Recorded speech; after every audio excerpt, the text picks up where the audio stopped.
কুসুম, এবার থেকে তুমি সেলিব্রিটি হয়ে যাবে।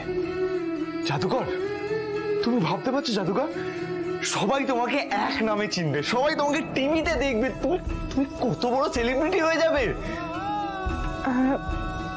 আমি তো এসব বুঝি না ঈশান সাহেব।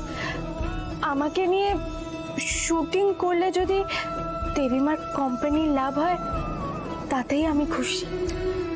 কুসুম, তুমি যখন মালদা থেকে এসেছিলে তখন তোমার চোখে স্বপ্ন ছিল, তোমার এই স্বপ্ন এবার দিশা খুঁজে পাবে।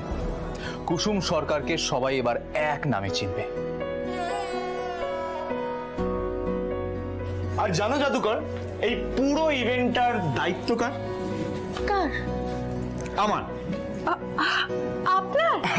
সত্যি? হ্যাঁ, মা নিজে এই পুরো দায়িত্বটা ঈশানকে দিয়েছে। তাই এই শ্যুটটা শুধুমাত্র তোমার জন্য নয়, ঈশানের জন্য ভীষণ ইম্পর্টেন্ট। এটা ঈশানের নিজেকে প্রমাণ করার একটা বড় সুযোগ। ইয়েস ভাইদা, আর আমাকে প্রমাণ করতেই হবে। তারপর তো তুই আছিস, জাদুকর আছে, রাতুলদা আছে, আর আমি শিওর এই অ্যাড শ্যুটটা গ্র্যান্ড সাকসেসফুল হবে, শিওর। আর জাদুকর, ভাগ্যিস তুমি হ্যাঁ বললে। তুমি যদি না করতে তাহলে হয়তো এই শ্যুটটাই হতো না। Thank you so much. আচ্ছা, কাল কিন্তু মিস্টার রিচার্ডসন আসছেন, তাই তোমাকে ওখানে অবশ্যই থাকতে হবে, কারণ কালকেই কন্ট্রাক্ট পেপার সাইন হবে। আর রাতুলদা, তোমার তো বিয়ের আগেই বিয়ের প্র্যাকটিস হয়ে যাবে, বলো?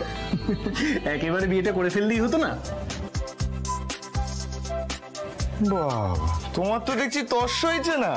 না না, আপনিই তো বললেন যে পুরো বিয়েটা আসলের মতো করেই হবে, সব নিয়ম কানুন মেনে হবে। তখন কোনেও আছে, বড় আছে, তাহলে আসল বিয়েটা করে ফেললেই হয়। হ্যাঁ, এই আইডিয়া তো ভালো। কি বলিস ভাইদা? না, ছোট সাহেব এভাবে না বলে দিলেন কেন? না মানেটা কি? মানে কেন? আরে বাবা, শঙ্কর কাকা, ঘন্টু এরা কেউই তো এখানে নেই। কাকার অনুপস্থিতিতে কুসুমের বিয়ে হবে? তুই নিজেই বল। ও হ্যাঁ, রাইট, ঠিক বলেছিস। রাতুলদা, তোমার এই গ্রেট প্ল্যানটা ড্রপ করে দাও। কি আর করা যাবে, তাহলে ওই মেইন ম্যাচের আগে নেট প্র্যাকটিসই সই।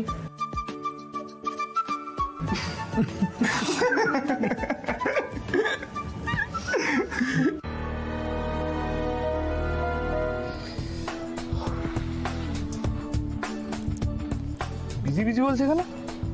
আরেকবার ট্রাই করি। কি রে, বিজি বলছে তো, বুঝতে পারছি না।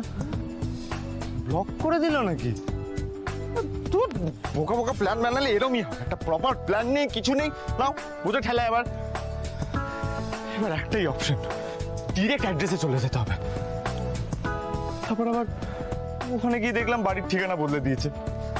কি যে করি, ভালো লাগে না। এতদিন নাম না জানতে পেরে পেটটা কেন একটা গুড় গুড় গুড় গুড় করছিল, আর এখন গলার স্বরও শুনতে পাবো না।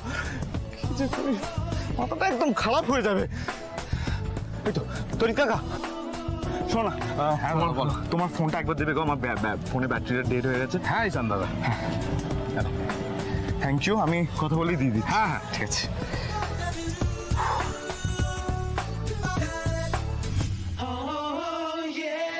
If all the world were paper, and all the sea were ink,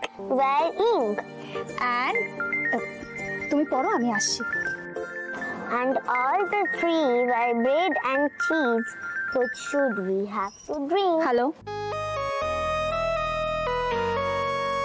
ওফ, শান্তি।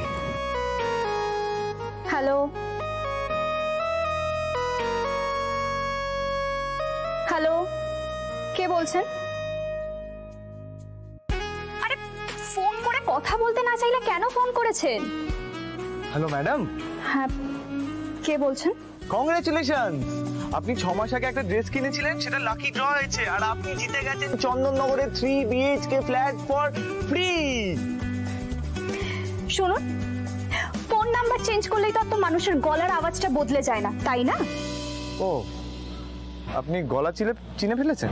আপনার মতো ছেলেদেরকে না খুব ভালো করে চিনি। পাড়ার রকে বসে আড্ডা মারেন আর মেয়ে দেখলেই টোন টিটকেরি করেন। না না না, ওরকম কিছু না। আপনাকে আমি সেদিন দেখেই বুঝতে পেরেছি আপনি কিরকম। না না, আপনি আপনি আপনি ভুল বুঝেছেন। আর আমি আপনাকে অ্যাসিওরেন্স দিচ্ছি, আমি আর আপনাকে বিরক্ত করব না। আরে সেদিন থেকে তো আপনি বলে যাচ্ছেন যে বিরক্ত করবে না, তাও তো বিরক্ত করেই যাচ্ছেন। আচ্ছা ঠিক আছে, আমি আর বিরক্ত করব না, প্রমিস। শুধু আপনার নামটা বলে দিন। কেন কেন আমি আপনাকে নাম বলবো?